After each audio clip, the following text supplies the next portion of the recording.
రోజు పొద్దుగా నుంచి మన కొద్ది జర పైకి పోతాడు, మన కొద్ది సిల్వర్ అవుతాడు.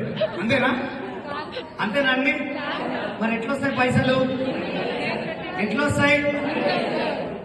కన్న కట్టెల గాలి, కడుపు గాలితే కడుపు కన్నీళ్లు మింగి కళ్ళు తిరిగే సిచ్యువేషన్ వచ్చినప్పుడు కడుపు నిండా నీళ్లు తాగి కన్న ఇల్లు తిరిగి కన్న ప్లాన్లు చెప్తే పైకి పోతారు ఎవడైనా.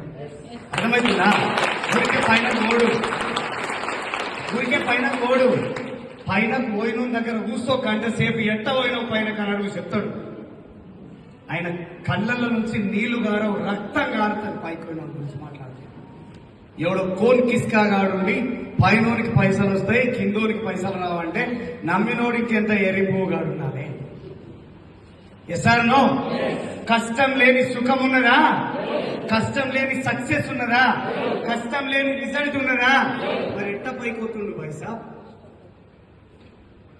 చెప్పేటోనికన్నా ఉందో లేదో కానీ వినేటోనికన్నా ఉండాలి కదా. ఎస్ఆర్ నో వాడు మస్తు చెప్తాడు,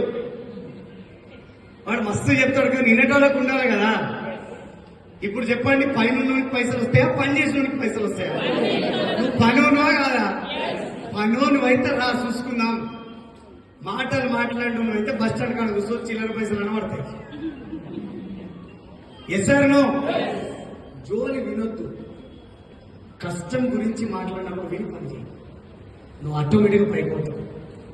ఇలా పైన ఉన్న వాళ్ళందరూ కన్న కష్టాల కన్న కట్టెల కాలొచ్చు. Yes or no? చలో, క్లారిటీ ఉందా? నెక్స్ట్ ఇంకేదో ఉంది.